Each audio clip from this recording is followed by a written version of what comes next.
All right, folks, if you are here for end user cybersecurity training, particularly for our Hawaiian law firms and attorneys therein, you are in the right place. Just to make sure that we get a little housekeeping out of the way before our program begins, if you could just drop a hey or a hello in the chat just so that we can know that you can hear us, we'd be really grateful. I'm going to drop a hello in there for you, Stephen. Same here. Gotcha. Thank you, Seth. Perfect. Thanks, guys. Really appreciate that. You. Hey, Jeff. Hey, David. Thank you all for that. Appreciate that. All righty. This training is certified to receive CLE credit from the Hawaii Bar Association, and as such, it has a few adjustments that are made to it, which kind of adds to the potential length of the program. And so, Stephen and I promise to try to be expeditious in the way that we share about the different tactics and strategies and information in the PowerPoint presentation. Right, Stephen?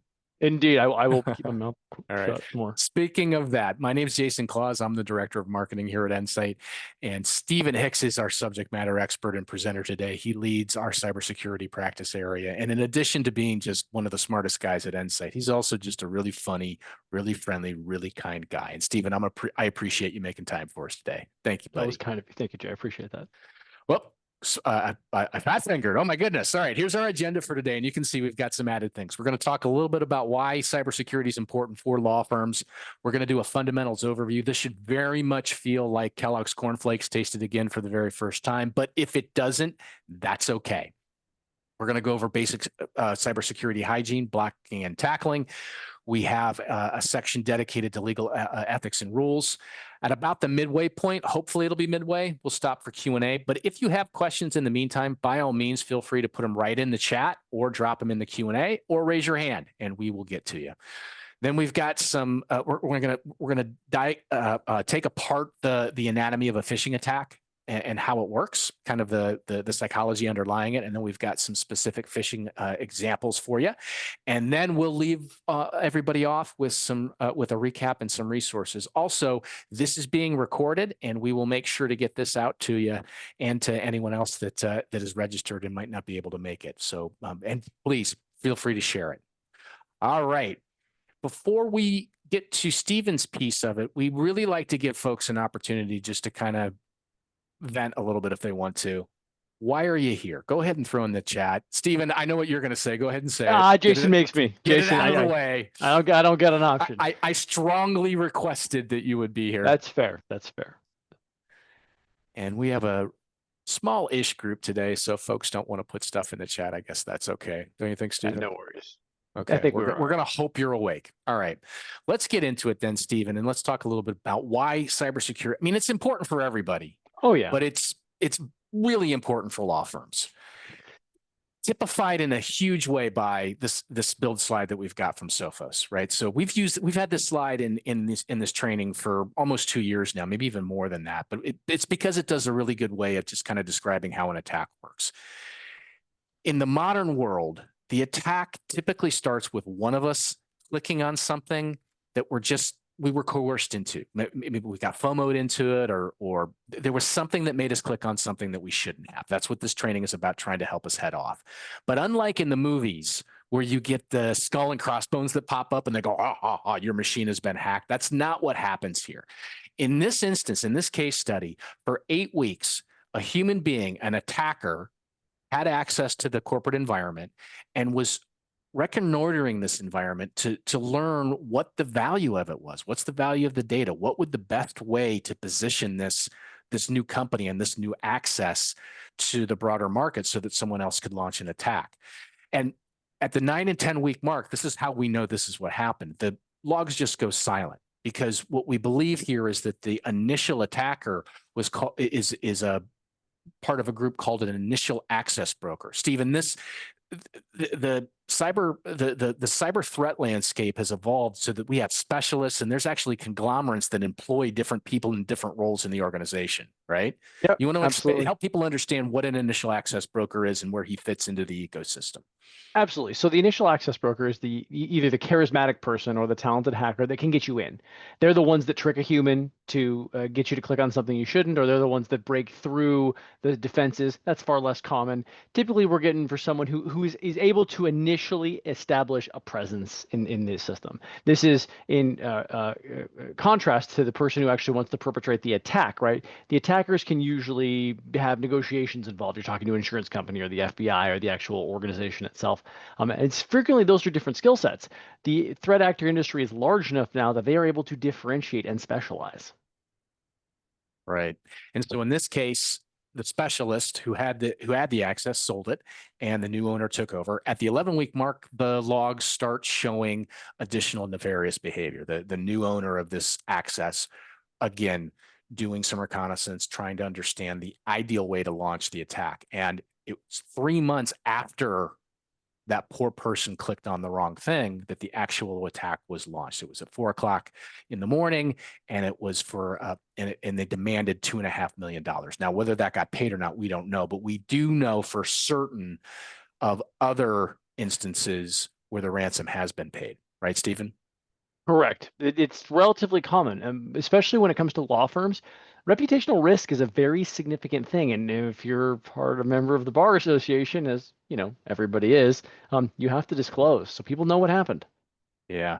By the way, Seth, thank you very much for your answer, and thanks for bringing us on your travels with you. We appreciate it. All right. Point being of that last slide is that any of us, no matter how well educated we are or how savvy we think we are from a cybersecurity perspective, any of us can be a victim of cybercrime. And attacks on lawyers, they're at an all-time high, right, Stephen?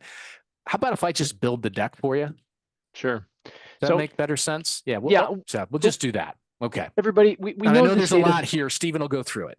So we know this data is a little bit old, but in the first 5 months of 2023, 21 law firms reported breaches to state attorneys. That's when this was gathered. But in 2022, the entire year was 28. So it's going up.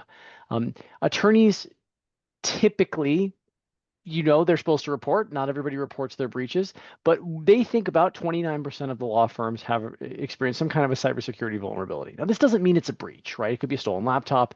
It could be smaller items. It could be a phishing email that got through and then was caught, something to that effect. But the point is, law is targeted heavily, right? There's a lot of access to a lot of information that's really, really sensitive, and that information is extremely valuable to opposing counsel. It's also extremely valuable to law enforcement authorities, and it's extremely valuable to people that just mean harm. The problem is that attorneys are significant targets, and that's our next slide on this one. Yeah. So why are I'm attorneys just going to prime build targets? that And one. we're going to build it, but I'll tell you the deal, right? Attorneys are frequently highly educated. They have very low time resources, and they are paid to trust their own opinion, and they're not super technological. They're legal experts. That's how specialization works in the corporate world. So attorneys are by far the number one target for attacks. It's not close because of those four reasons. Now, they also have access to client data. They have tons of they're they're very highly valuable targets. And law firms, there's a lot of competition in the legal space, right? Reputational impact is very significant. It's like wineries, for example. If you lose your personal information because your wine club was compromised, right?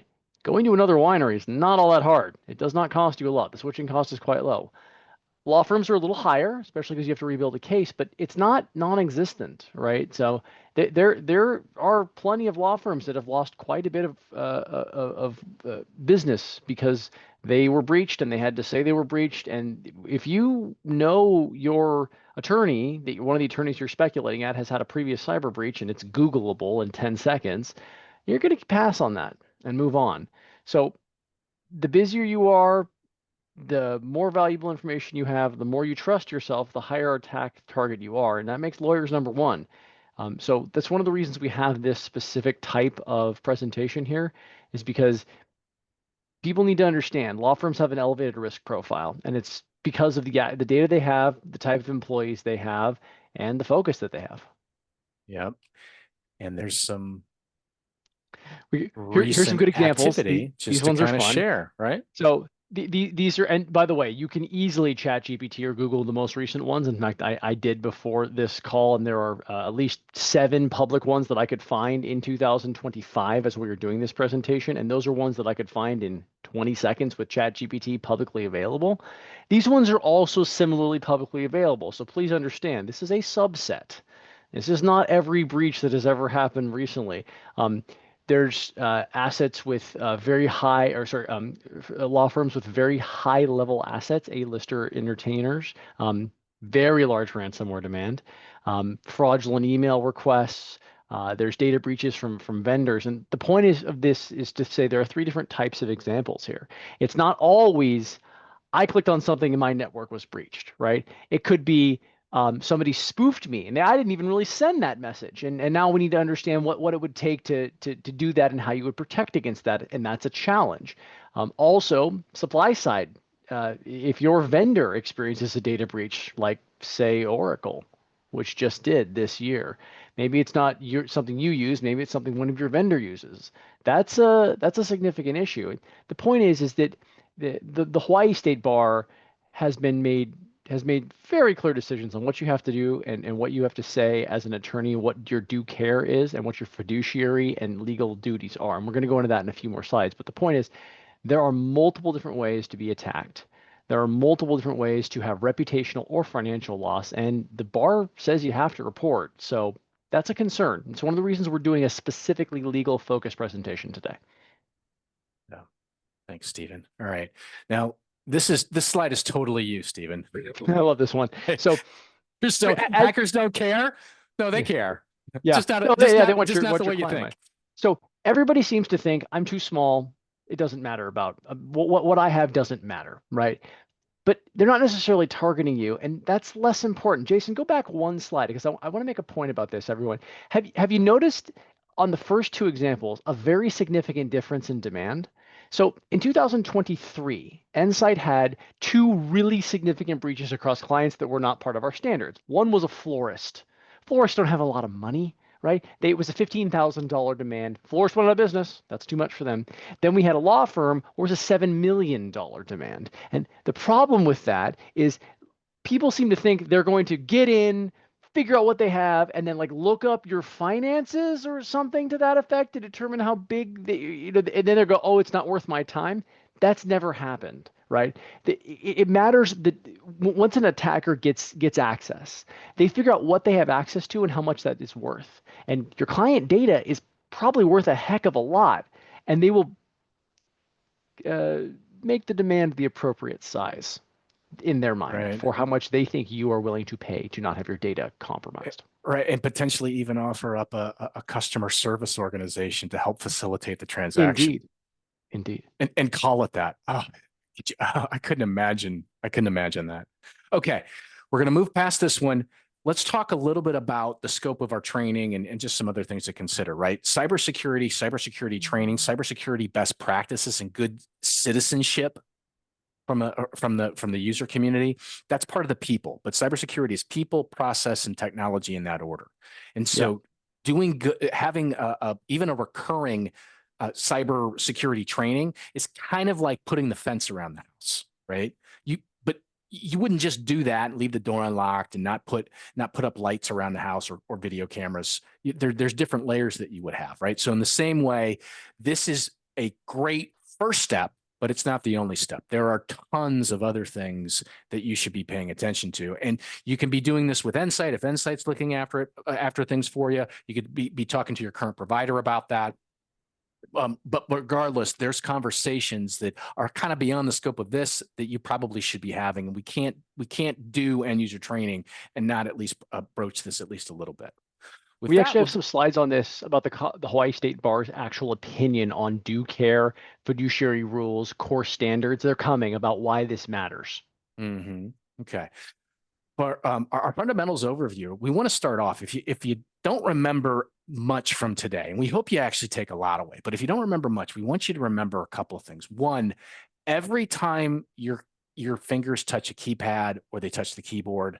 We need to be cultivating a habit of suspicion. Definition number 2, a cautious distrust. And also MFA everywhere. MFA stands for multi-factor authentication. And according to Microsoft, it heads off a huge, it says 99.9%. Let's just say a huge percentage of the attacks. If you're doing this, you're heading them off. But Stephen, you want to expand on this just a little bit. What exactly is this? Let's make sure folks are well aware of what it is and what it isn't.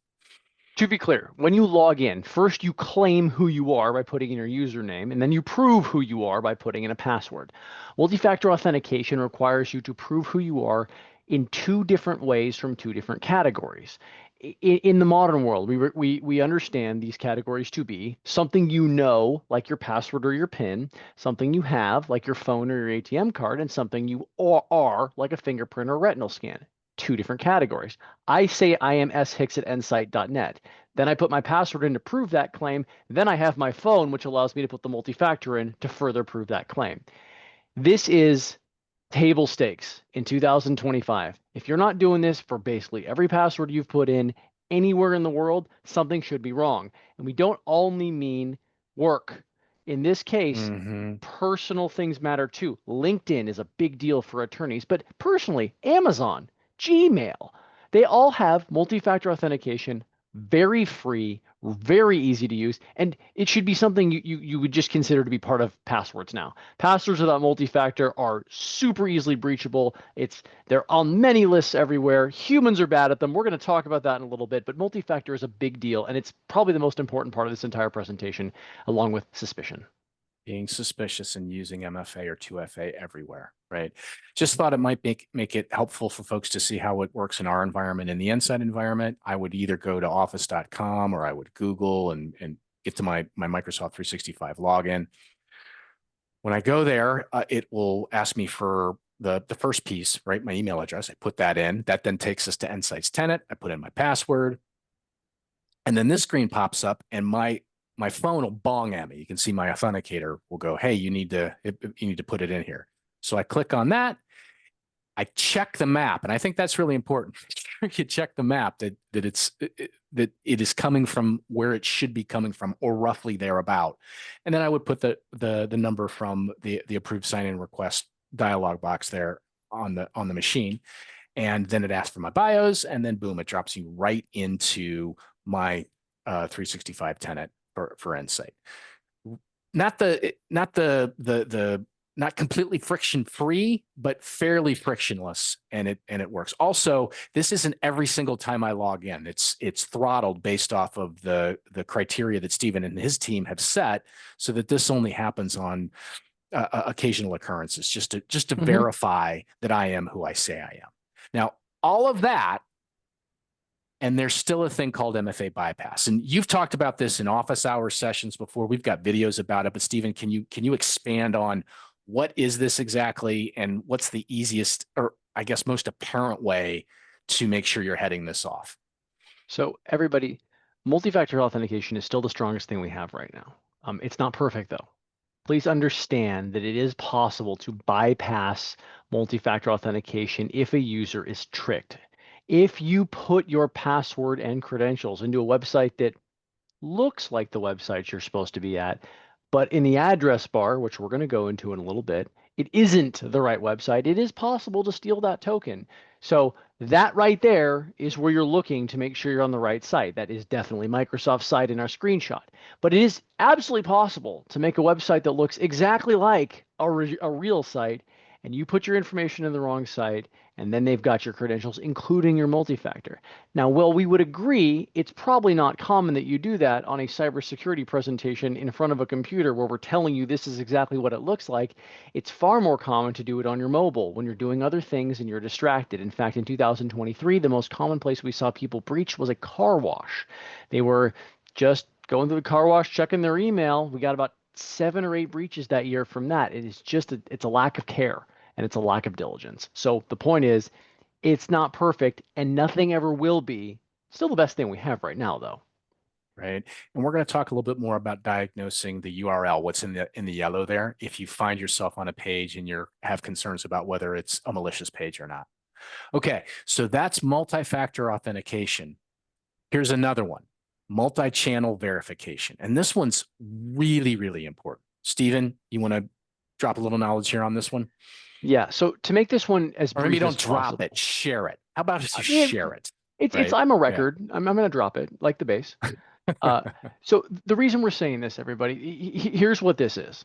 If anybody asks you to do something interesting or something that's sensitive, change a bank account, pay someone in a different way, change an ACH payment, any of those things, um, pick up the phone and call them, please. This would have saved over $1 million for our clients last year. And I don't have a technology out there that I can prevent you from paying the wrong person. It just does not currently exist. And that means if somebody sends you an email and says, hey, please move my ACH payment to this other place, do not email that same person back and say, are you sure? Is this you, John or Jane or whoever? Is this you? It's a compromised account, or potentially you might be emailing the wrong person. Call on a known good number. In the same way, you would never let Wells Fargo call you and just be like, give me your social security number. You would hang up and call the number on the back of your ATM card. That same thing exists for everything. Never trust incoming communications. Always establish your own in a different method. Right.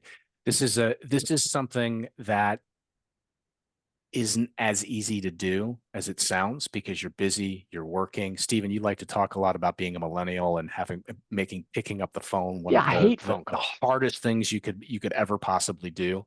But this can keep you safe in those situations, and it is a very important best practice to Absolutely. to implement when that spidey sense gets triggered.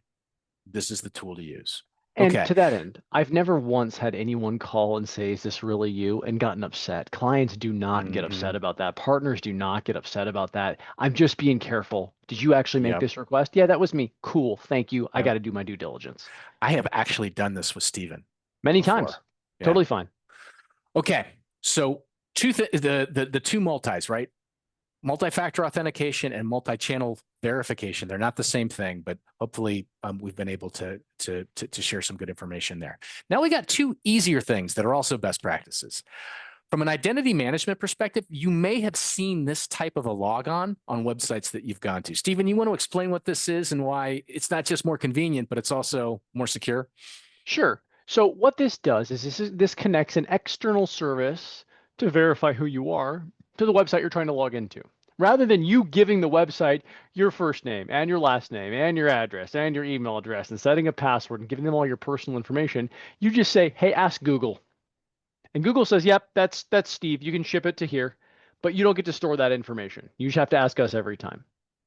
And that way, if you ever decide you want to be forgotten, you can just disconnect it from your Google account or your LinkedIn account or your Microsoft account. And these are all examples, right? Rather than defining your website on 250 different email addresses from the 90s and all these different websites that have come up, you just say, ask Google or ask LinkedIn. It's fantastic. And when you're done with that site, you just disconnect it and you're completely forgotten and they don't have your information anymore. It's safer. It's faster. You don't have to remember as many passwords. This is just, it's kind of a win all the way around. I really like using this feature. Me Okay, too. here's another one that's more convenient, but also safer. Tapping, it's not just easier. Stephen, you want to talk a little bit about the functionality here? Sure. So for anyone watching this or are recording later, credit card skimmers are a thing, and it's basically a little tiny device that looks exactly like the front of a credit card terminal that fits over the front of a credit card terminal. And when you put your card in there, it steals your credit card information. On your stripe, the magnetic stripe on the strip on your card, is actually your credit card number and its actual CVV code and expiration date. If you stick your card into the reader, that little gold chip on it is actually a computer. Sticking it into the terminal powers that computer and exchanges a one-time code for just that transaction. It's better by far, but you still have to stick your card in. So even better is tapping, and this does include Google Pay and Apple Pay and all the others. If you can just tap, not have to stick your card in anything, not make any contact. Again, same one-time single-use password just for that transaction that cannot be reused, but also you're not physically sticking your card in anything. So to summarize, if you can tap, definitely tap. If you can insert, better than swiping, but not as great as tapping. Second, if you have to swipe, last option only because it's the riskiest by far. Right. And Google Pay, Apple Pay, they're the same as tapping. So It's great. It's way better. super Yeah. convenient. Okay. All right. Moving into our cybersecurity hygiene section, right? On our networks, a lot of us are still working from home. I work from home. Stephen works from home full time. I very rarely am even in California. We want to make sure we've got good passwords on the home network, right? We'll talk more about that in a minute. We want to make sure we change that password once a year. If you don't live in the house, you shouldn't get the Wi-Fi password. That creates some friction with folks, but it's a best practice and we should apply it. And also, you shouldn't forget about your smart devices. The best practice here is if it doesn't really need to be connected to the internet, you should really question whether it's being connected to the internet. Because what you're doing there, the cybersecurity hotshot term is reducing the attack surface area, right, Stephen? Correct. So if the laundry room devices don't need to be connected to the internet, you're keeping everybody safer by not connecting them. And honestly, a lot of these appliances in particular, the only benefit of connecting them seems to be to the manufacturer so that they can spy on you and figure out what to do next or what next to sell you. So please consider that. Now, on the other hand, things like Netflix, well, you can't watch you can't watch Stranger Things or whatever. What am I watching right now? I'm watching a documentary about the basketball dream team. Right, I couldn't watch that without it. So just apply the best common sense that you can. Okay, when it comes to passwords, good passwords are long. Passwords are random. We're bad at randomness. So password generators are a really good thing to consider. And we no longer need to have those really convoluted passwords, right, Stephen? Agreed. And we do have a question from Abby after this. So let me approach that, it's a very good one. So everybody, we used to think that, *7 capital J question mark / was an incredibly secure password. With modern computing power, it's not any harder for computers to guess functionally, but it's really, really hard for humans to remember.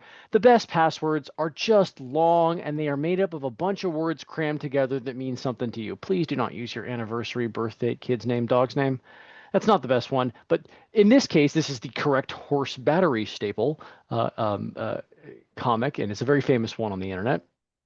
And we actually really like this quite a bit. So I would say, if you can't think of your own passwords, which is very common, I can't. You use a password generator. It comes with the big password storage tools.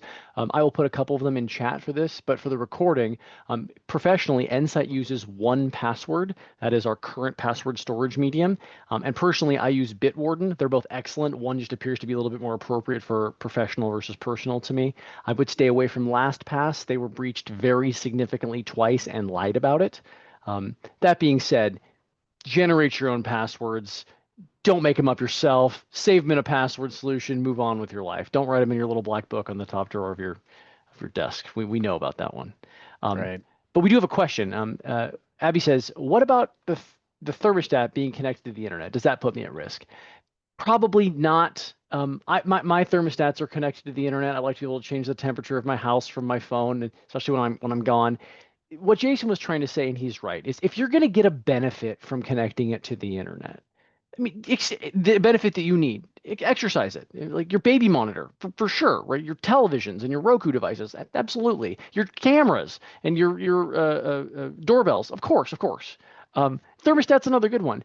But like my stove and fridge have Wi-Fi. I can't possibly express why I would need that. And my dishwasher, it's silliness. Just make sure you're going to get something out of it before you give the manufacturers the ability to report on their own stuff. My treadmill certainly doesn't need it, but I have it. Right. To give it a commercial spin, everybody, what was it? It was MGM that got hacked through their fish tank. Yeah, it was the Luxor. The Luxor, right? The fish tank was connected to the internet, and that's how the attacker got in. Yes, it was. Right. Limit the surface area reasonably, right? And apply best common sense. right? Hmm. Okay, on your workstations, when you get up from your machine, you want to lock it, Control Alt Delete on the Windows machine. Never share your password with anyone. Use your work devices for work and your home devices for home. Having this separation is another point of friction that a lot of folks really don't like, but it also keeps the corporate environment very safe and keeps your home life safe too. And then for Endsight clients, make sure to leave your computers on at night and logged out, because at night is when Endsight runs maintenance on the machines to keep them well tuned and safe. If you're kind of speaking of the home devices and the work devices, every company can and should have an acceptable use policy. And it's your responsibility as a good corporate citizen to make sure you know what that use policy is. So, for example, I can't just log into Endsight's corporate environment with a Mac. I can't do it. There's a policy, and there's also a control in place to prevent me from doing it. But there are instructions on how I might access resources if I wanted to do access resources from my own device, right? And I understand what that is, and I also don't want to do it. I'm just going to use my machine, Stephen, because that's the right Thanks. way to do it, right, buddy? Appreciate that. All right. If you are responsible for having policies like an acceptable use policy, like an incident response policy, and you don't have those, Stephen's team is more than capable of helping you with that. And you can reach out to him directly, or you can reach out to your technical account manager and he can help you with that. When we're on the wild, wild webs, when we're on the internets, we do not want to be installing software from unsafe sources. And by that, the places that are more safe, they're not completely safe, are places like the Apple Store, the Google Store, the Windows Store, far safer than going to some random site and downloading software. Again, if you're an Endsight client, this function might be locked down. It's highly likely it is locked down, and you're going to want to reach out to the response center to get the software that you need installed on your machines. You log into a website, you should also log out of it. You should trust only the trustworthy sites with your passwords. On that in a second. The way to do that is to make sure you look for the lock when you're in the web browser. And it's leveraging a technology called Secure Socket Layer. And it's not foolproof, but Stephen, you want to expand on what this is and why if it's not there, you should be running for the hills. Right. So everybody, this is certificate technology, which is the absolute baseline of a website. It is the first step you take when you're trying to make a website. It is literally table stakes. And if it's not there and you're not on some website you have made, it should be a concern. Its presence does not indicate that it's a great website and it's trustworthy and everything's fine. That is not true. But if it's missing, you should be very, very concerned about that website you're on. If your website can't establish a secure connection, that is the first thing that should make you run for the hills immediately, unless you are 100% convinced you are in the right place. Yep. Okay. We talked a little bit earlier about diagnosing a web address if you have a suspicion that you might be on a malicious site. So this is clearly a fake page because we're saying so, but we've all been to this site to log in before, probably, right? So the way to diagnose what we have above here, let's just take a look at what a domain's made of, right? So the first thing that we want to do is look for the .com or the .net or the .us or .org, and then we want to look to the left until we get to the first dot. So that is our top level domain. So up above our top level domain is .com, and we've got our first dot. Now we want to start working our way left to the next dot. Now in our example, you can see Tiny Dancing Horses is our domain name. When we take that and push it up to the top, you can see tube-gif-converter is the domain name. It's not Amazon. We don't see Amazon until we look into the subdomain. So that's how you go about diagnosing a fake page. Again, there's other things and other countermeasures that can be put in place to help here with things like MFA bypass. But this would be the way to try to diagnose a fake page if you had that suspicion when you were trying to log in. All right, with email, right? You don't want to open attachments unless you're certain they're safe. Stephen, I think this is still number one or number two in attack vectors. It's still number one. So more so than clicking on links that we shouldn't, it's people opening up attachments that they shouldn't. So don't open attachments unless you're certain they're safe. What I mean by that is you should probably be expecting those attachments. That should be sort of the kind of the first bar. And if you're not, you might want to be using a second factor to verify. That's how I end up calling Steven sometimes. If you Fine. suspect an email is malicious, don't open it. You should make sure you're always checking the sender's emails very, very closely. And I think this one is of particular importance to people like folks on this call, because you're very, very busy people, and it's really easy to blow past these things. But you can see there's a very clear difference between these two emails. And then finally, make sure you're reading every link before you click on it. And the way to do that would be to hover over it with your mouse. In the example that we're showing here, the real address is showing up right below the cursor, but in most email systems, it shows up in the left-hand side of the email system or in the left-hand side of your web browser. All right. Also, keep in mind, we're not just accessing email on our machines anymore. We're accessing a lot of it on our corporate devices. Look really, on our mobile devices. Look really, really closely here. What's wrong with this? So Go ahead and everybody, throw this screenshot came directly from my phone. This is something I actually got. And Jason, if you want to highlight them all, I could talk about them real quick for everybody. So first thing you need to understand, right? I don't know this number, and it says that it's new, and it's not sure what's going on. They also want to give me a complimentary high-end meat kit. I am unclear what a complimentary high-end meat kit is, although I am very interested in a high-end meat kit. I'm not sure what it is. Clearly, something .autos, not sure what that is and why you would use a .autos site. Something's not right there. We just went over how URLs work. And if you look at the preview, it's CNN. I don't know why .autos is being previewed as CNN and talking about a meat kit, but there's so many things wrong with this text message. But the point of this is to say, I got this. This is actually me. And I want everyone to understand it's not just email. And everybody seems to think that all technological attacks are somebody with really talented hacking skills breaking through your firewall. And more often than not, it's humans being tricked into doing something they would not normally do. That is the most common attack vector nowadays, and it's not just email. So there's a lot of vigilance that needs to happen. Yeah. Okay. When you encounter email that you suspect is phishing, the best thing to do is to just mark it as phishing. And one of the things I love about the new Outlook is that this feature is front and center. Really, really easy to do. I also tend to use the junk feature a lot because we all get a lot of that, and it just makes it super easy. If you're on the legacy version, the feature's still there. You might just have to hunt for it to get it to show up in your ribbon. All right, personal habits. You should always use a lock screen or a password on your smartphone. If you're getting your corporate email on your smartphone, this is already enabled by Endsight. You should only give out personal or sensitive data on phone calls that you've initiated. We're going to talk a little bit more about that in a couple of slides here in the near future. These two we've kind of touched on, right? Password managers are really, really a great convenience and a great way to just make sure you've got those long passwords and make sure that they're really easy to access. And also, identity theft protection is a real thing that you should consider. Stephen, I know that it probably not because you have the utmost confidence that identity theft protection is going to really protect folks' identity, right? No, everybody, I don't have a tremendous amount of faith. And this is an opinion that people like LifeLock are going to protect me when it comes to my personal information, and they're going to stop me from getting breached because my personal information is already out on the dark web. In fact, everybody listening, if you ask me, your personal information is definitely on the dark web because Experian got breached and Equifax got breached. There's lots of different breaches out there. Home Depot got breached. But if somebody manages to successfully use my information in some kind of identity theft, LifeLock is insurance more than anything. They'll help me fix it. And I have a policy with them. I am, in fact, a LifeLock subscriber myself because I believe that it would be useful to be able to have someone to call and get help with if this was to happen to me.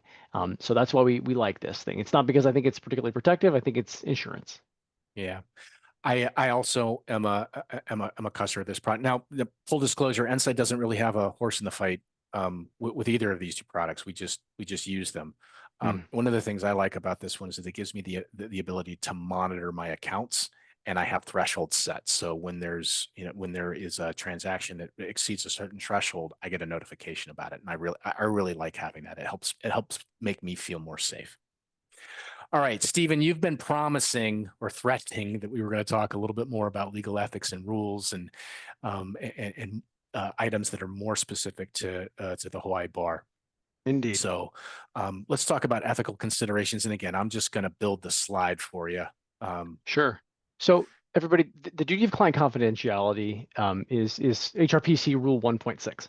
And basically what this says is you may not reveal client information without informed consent or implied authorization. There are other pieces to this rule, but effectively it's a breach of the rules of the bar to let information fall into the wrong hands.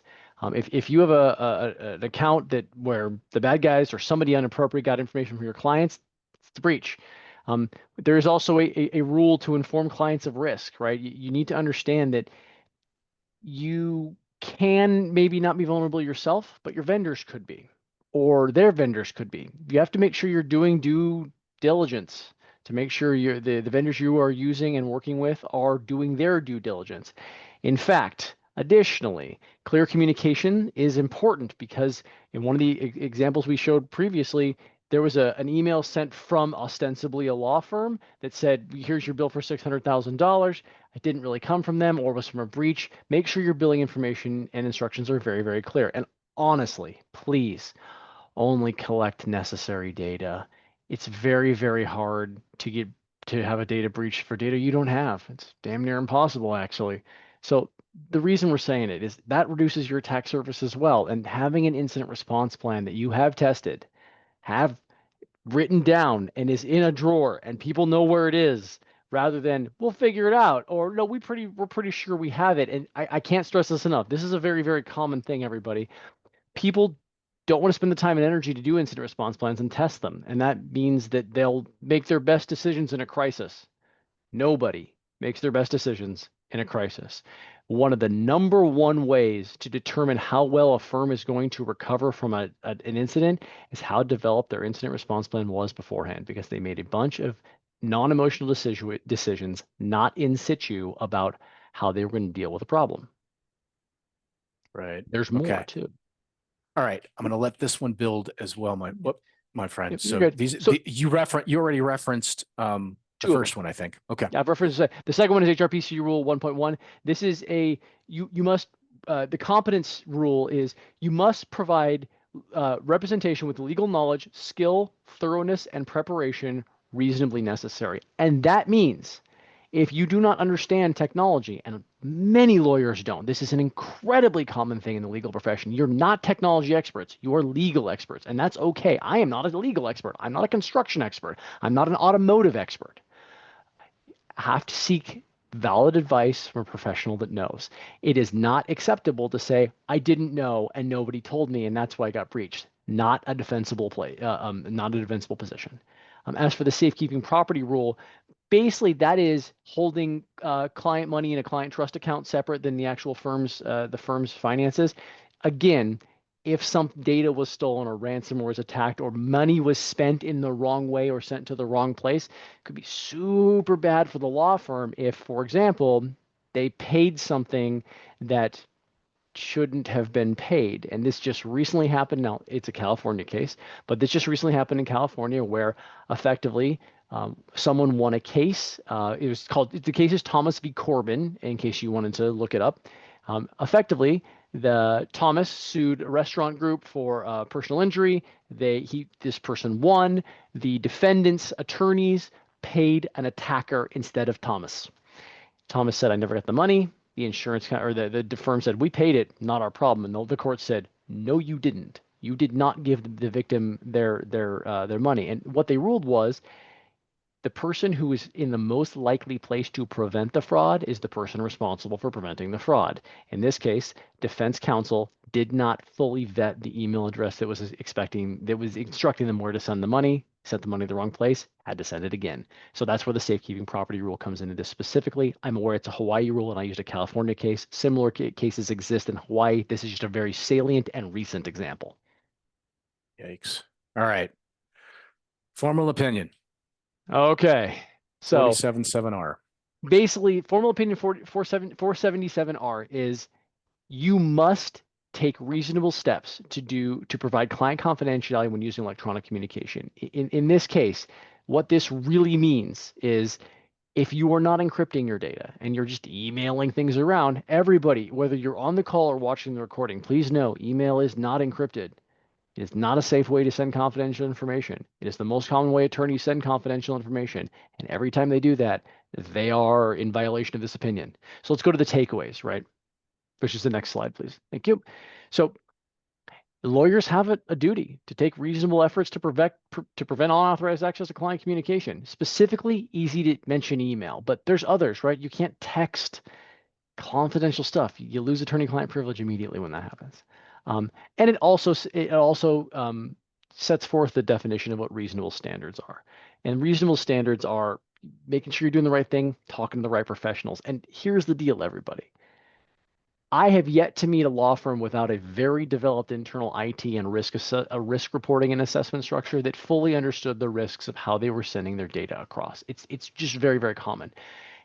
In a situation where this would come into play, where there's some kind of adverse event happening, being able to say, no, I conducted a risk assessment. I spoke to a technologist who knew what they were talking about and a cybersecurity expert, and we took as many reasonable steps as possible. And here's our third-party report is critical, because if you just say, "Hey, we thought we were doing the right thing," that will not fly. That is not going to work for them. And there's actually a whole second part of takeaways as well. So if you're dealing with highly sensitive information, you may need to protect that information with the same veracity as its sensitivity. You also need to tell your clients, hey, if you're emailing me your tax returns, your finances, you are putting yourself at risk. I don't think you should do that. Same thing with third-party providers. It's very, very important to vet your third-party providers to make sure they are following the same legal and security standards that you would follow. And finally, as with CLE everywhere, including this presentation, you must stay informed. You cannot take one class in 1997 and go, I know about cybersecurity. So the reason we're kind of bringing all these to the forefront here is there are important pieces of information you need to know as an attorney. And if you don't know them, both the Hawaii and California state bars say you must figure that out. You do not get to just say, I didn't know. In the same way that we couldn't say as technologists, well, I didn't know the law, right? I would consult an attorney. There's a Right. reason for that. It goes both ways. Okay.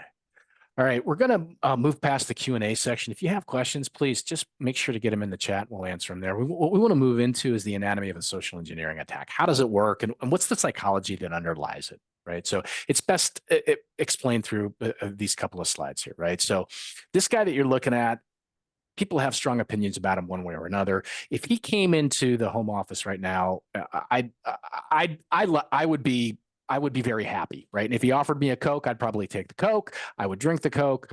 I would ask for a stock tip. It would be wonderful. If by comparison, this guy walked into the home office and offered me a Coke, I'd be very, very afraid for myself and for my family.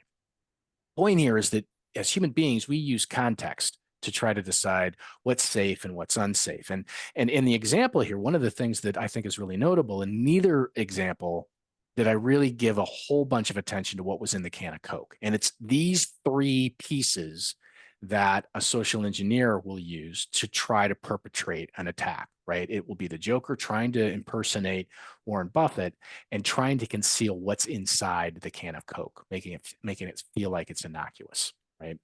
So the best form of defense against this is everyone and everything online is a stranger until we prove that they're not a stranger. And we should always be suspicious of those strangers, even when they are looking a lot like some of the most trusted brands out there, right? Now, I just put up ones that are relative to our industry, right? But they're also the three most proof brands in phishing attacks. Number 4 is DHL, which is one of the companies that delivers all their stuff. So in addition, here's some personal habits and some other things that we have here, but we also like to call this slide things that will never happen. Stephen, I'm going to build it out for you completely so that you can go through it. And we're at we're 49 minutes in, just to give you a quick time check. Yeah. I'm with you. All right, everybody. So I think there's one more, Jason. Everybody, Amazon will not call and refuse to do business with you because you haven't updated your account. All Amazon ever needs is your credit card number and a place to ship stuff. They don't even really care if it's yours. They just want money. Microsoft does not call to help with computers. This is a personal anecdote for me. It's happened to my father twice now, where he's given Microsoft access to his computer to fix for 20 minutes before my mother-in-law went, or sorry, my stepmother went, maybe we ought to call your kid in cybersecurity who deals with our computers, right?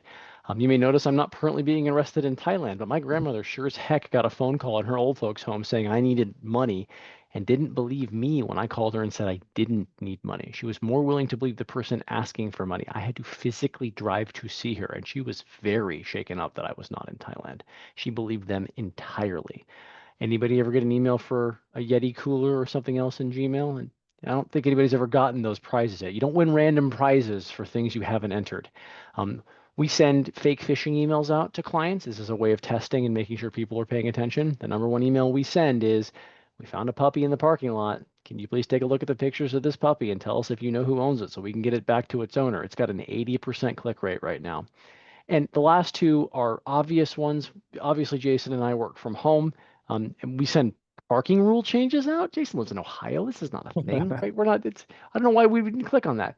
And the most important one is nobody ever asks you to pay for anything in gift cards.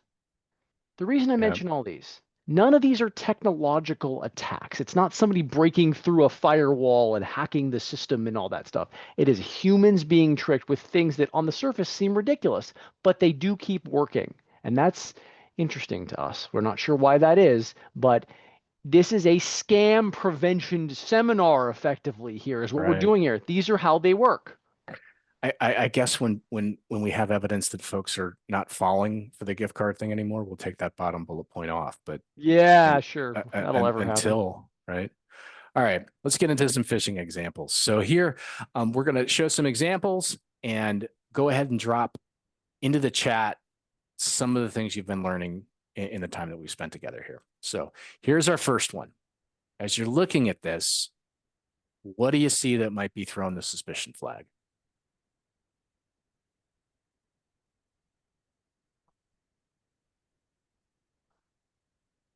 I will give a couple ones here. So the first thing you should know is somebody just saying the email address. Thank you. Absolutely. We don't know who Family Fraternal is, and it's coming from Technologies LLC. We're not sure what that is. Thank you, Seth. That's a good one. Also, you may notice this forwarded message is supposed to come from somebody saying, hey, I already approved this from Zoom info. And I don't know why that's coming from Family Fraternal. Hey, I already approved this invoice. Like the CEO would just fire off an email to AP and go, pay this. Like they would never do that, right? It's asking for money via email. When can you avoid this information? Like when can you send our money? It's a fear of missing out. It's an urgency call. And it's saying your account is in good standing, but you need attention. It's just there's so many things that should at least make you pick up the phone and ask. That's the most important part of this one. This is an absolutely defeatable immediately. If you Yeah. just call the CEO and say, did you forward this email to me? They're like, no, of course not. Phishing. How about this one? Everybody. Um, this is from AAA Surprise. That's a thing for sure. We'll give you a hint here. Seth, if you're still with us, can you tell us what's wrong with that URL?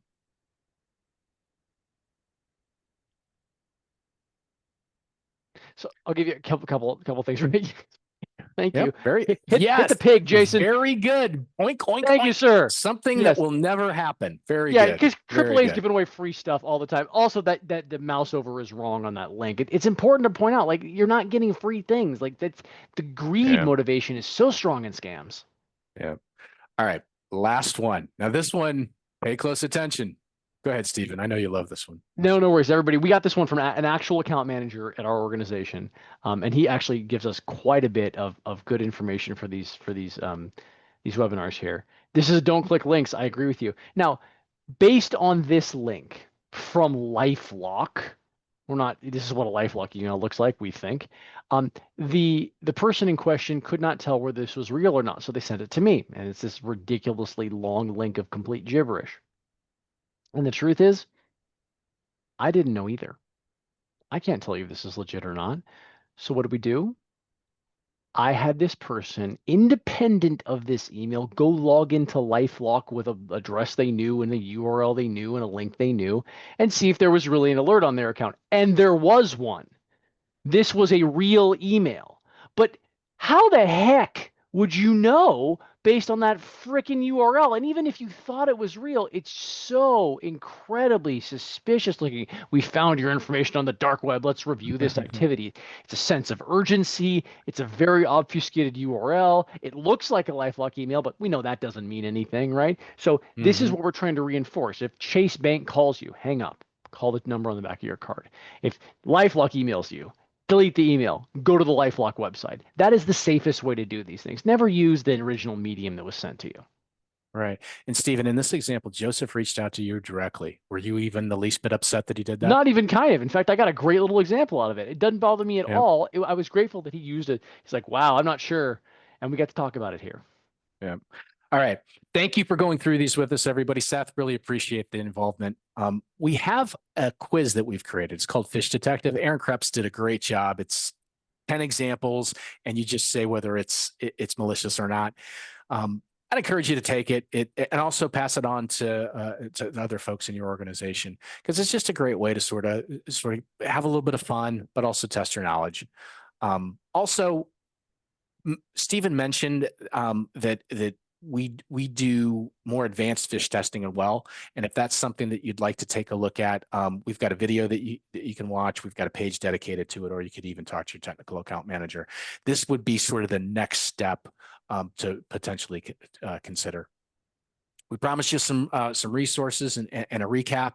So we're going to finish where we started. If you only remember a couple of things. First, multi-factor authentication or two-factor authentication everywhere you can put it, because it, more than anything else, will reduce the likelihood of you being the victim of attack. And then second, every time your fingers are touching a keyboard or a keypad, be cultivating a habit of suspicion. Okay, we've got some resources for you. For those of you that want to get a little bit better at using the Microsoft Suite and learning a little bit every week about cybersecurity, we have a newsletter called 365 Tip of the Week. You can scan there to sign up for it, or you can head on over to the endsight.net/365 and sign up there. Also, Stephen roughly every 2 weeks produces what we call a cybersecurity short on a particular topic. It might even be some of the things that we've talked about here. You can see reputational damage he talked about, layered security we talked about. But these are, as the name implies, they're shorts that are aimed at trying to reinforce ideas. You can get those by heading over to security-shorts, or you can get to it from our homepage off of services, cybersecurity services, security shorts. And with that, at 1:57, and we did it. We are done. Thank you all very much. We made it, everybody. With us. And for those that are going to see the recording, thanks for sticking with us. You're free. Thank you to everybody for making time for us today. We hope we hope it wasn't completely painful. We hope you learned something. Stephen, as always, man, you know how much I love doing this with you. Me too. We didn't get to, there was too much to talk about. We didn't get to goof off nearly as much as I'd like to. Thank you, David. Thanks for joining us. Y'all are released, and we appreciate it. Mr. Claus, I will see you in the future. Have a good rest of your day, sir. That sounds good, man. You take care. Talk to you later. All right, we're down to, okay, I think it's just me. All right, with that, I'm going to shut things down. Thanks again, everybody. Hope you have a great day ahead. Bye now.